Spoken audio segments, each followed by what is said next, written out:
Different है। ये सोचने और समझने वाले की बात है। जब हम फील्ड इलाके के अंदर जाते हैं वहां पर कैटेगरी अलग अलग कर दी जाती है। और ये तो आपने देखा अपनी आंखों के सामने, जब कारगिल का युद्ध हुआ, जो पूरी देश ने मीडिया के माध्यम से लाइव देखा, और यहां तो पॉलिटिशियंस ने हमारी शहादतों को भी बंटवारा करना शुरू कर दिया कि अफसर मरेगा 5 लाख, जेसीओ मरेगा 2.5 लाख और जवान मरेगा 2 लाख। ये कौन सा देश है? ये कौन सा न्याय है? ये कौन से पॉलिटिशियंस की सोच में है? क्योंकि आप लोगों की जो पॉलिटिशियंस की सोच होती है ना, कि ये कहते हैं अरे जवान है, मरने के लिए तो है। मैं आपको ये बताना चाहता हूं, ये जवान मरने के लिए नहीं, मारने के लिए है।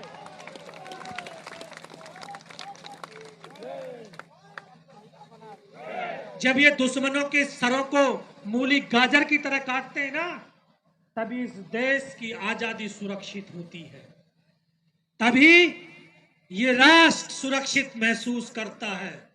और इस राष्ट्र की 140 करोड़ की आबादी इन्हीं सैनिकों के ऊपर विश्वास करती है। आज बोरविल में बच्चा गिरता है, फौज को बुलाते हैं। आपदाएं आती हैं, फौज को बुलाते हैं। रेल एक्सीडेंट हो जाता, फौज को बुलाते हैं। क्यों? इन आपदाओं से निपटने के लिए आपके पास संगठन नहीं है, आपके पास संस्थाएं नहीं है, हैं, लेकिन आपकी उन संस्थाओं का काम करने के तरीके नहीं है। और लोग बोलते फौज क्यों विशेष है? फौज इसलिए विशेष है क्योंकि राष्ट्र की सुरक्षा की अंतिम पंक्ति में खड़ा हुआ एक सैनिक है। इस सैनिक के बाद और सुरक्षा करने वाला कोई नहीं है।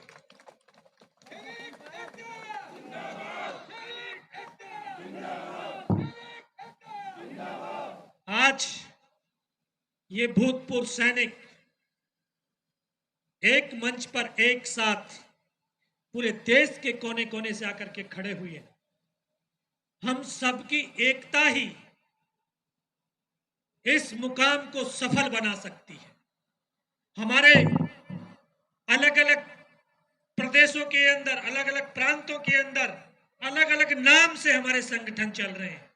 मैं उन तमाम संगठन के संगठन अधिकारियों से, उन पदाधिकारियों से विनम्र निवेदन करता हूं, उनसे आह्वान करता हूं कि जब भी सैनिक एकता की आवाज आए, आप अपने संगठन को भूल जाइए, क्योंकि ये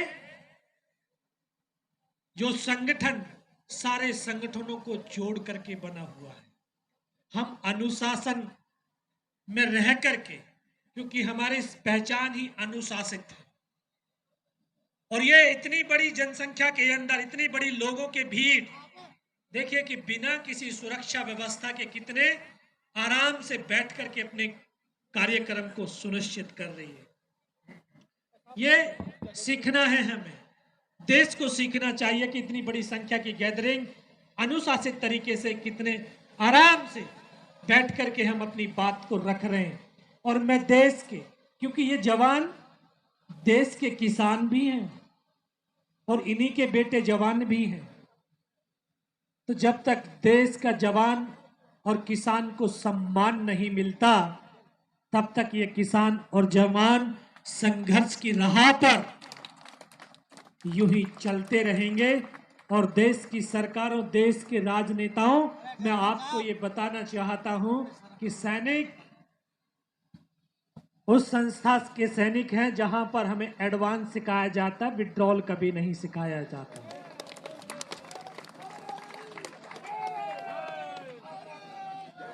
अब हमारे कदम हमारे मान सम्मान के अधिकार के लिए आगे बढ़ चुके हैं। अब ये पीछे नहीं हटते, अब ये पीछे नहीं हटेंगे।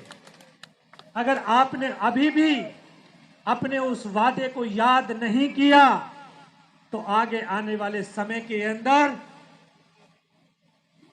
ये जो लोग हैं, ये भारत के जो भूतपूर्व सैनिक हैं, भारत के जो ये रक्षक हैं, ये बहुत बड़ा जवाब दे सकते हैं, ये बहुत बड़ा संदेश दे सकते हैं, ये बहुत बड़े जो अकड़े हुए लोग हैं उनको सुधारने का काम भी कर सकते हैं। पानी कहाँ से लिया है? हम किसी पार्टी से संबंध नहीं रखते हैं और सैनिक किसी पार्टी का भी नहीं होता है। सैनिक राष्ट्र का होता है। हम राष्ट्र के हैं और राष्ट्र के ही रहेंगे अंतिम समय तक। लेकिन इस राष्ट्र के लिए जो कुर्बानियां, जो हमने अपना खून बहाया है, जो हमारी माता तुल्य विधवा बैठी हैं, वीरांगनाएं बैठी हैं, हमारी बहनें बैठी हैं, इन्होंने जो अपने मांग के सिंदूर को इस राष्ट्र की सीमाओं पर कुर्बान किया है, इनके सम्मान और मान के लिए हमें आगे बढ़ना है और आगे हम बढ़ते रहेंगे, क्योंकि इन्हीं माओं के बदौलत, इन्हीं माओं ने तो हमें सिखाया था कि बेटा सीने का दूध पिलाया है और सीने पर गोली खाना, कभी पीठ पर गोली मत खाना।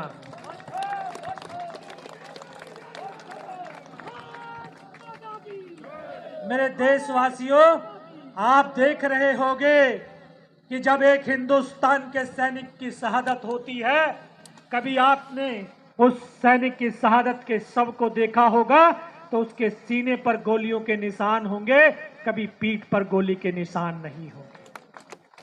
तो अब ये सैनिक एकता के कदम बढ़ गए हैं और ये तब तक आगे बढ़ते रहेंगे, तब तक ये कारवा जनसैलाब बनता रहेगा, जब तक इन हमारी वीरांगनाओं को, इन हमारे बुजुर्ग, हमारे भूतपूर्व सैनिकों को, इन जवानों को, इन जेसीओ को अपने समानांतर हक का सम्मान नहीं मिल जाता, मान नहीं मिल जाता, इनका अभिमान, इनको वापस इनका गौरव नहीं मिल जाता। बहुत कर्मठता के साथ, क्योंकि आज ये धरती बड़े वीरों की धरती है, ये अहीरवाल की धरती है। इसी धरती से 1962 में 114 सैनिकों ने चाइना के 3000 सैनिकों को मौत के घाट उतारा।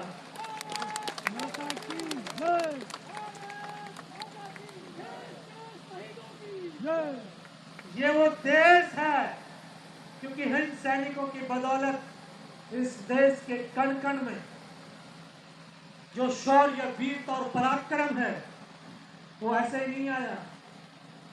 इन माओं ने अपने बेटों को कुर्बान किया है, बहनों ने अपनी राखी को कुर्बान किया है, हमारे वीरांगनाओं ने अपने मांग के सिंदूर को कुर्बान किया है, हमारी माओं ने अपनी कोख को इस राष्ट्र के लिए कुर्बान किया है। तब जाकर के धरती का कण कण शौर्य, वीरता से भरा हुआ है।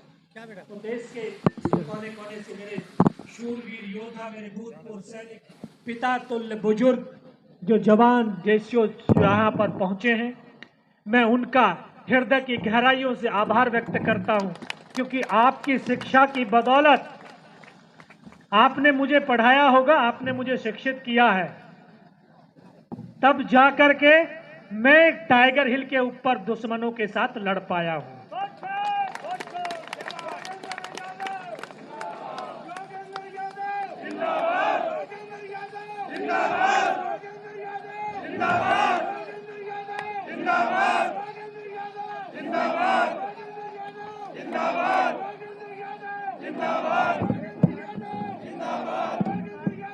और आखिर में मैं देश की सरकार से बस इतना कहना चाहता हूं कि देश हर तरह से, हर जगह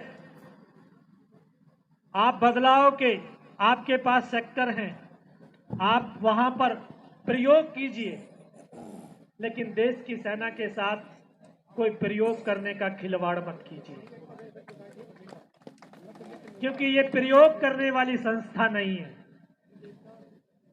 ये राष्ट्र की रक्षा की संस्थान है, और राष्ट्र की संस्था में कोई प्रयोग नहीं होते हैं, उस संस्था का राष्ट्र के लिए उपयोग होता है। तो इन सैनिकों के साथ जो आप प्रयोग करना चाहते हैं आश्वासन देकर के, वो प्रयोग अब चलेगा नहीं, अब नहीं चलेगा। अब तो हम आपको अपना प्रयोग करके दिखाएंगे।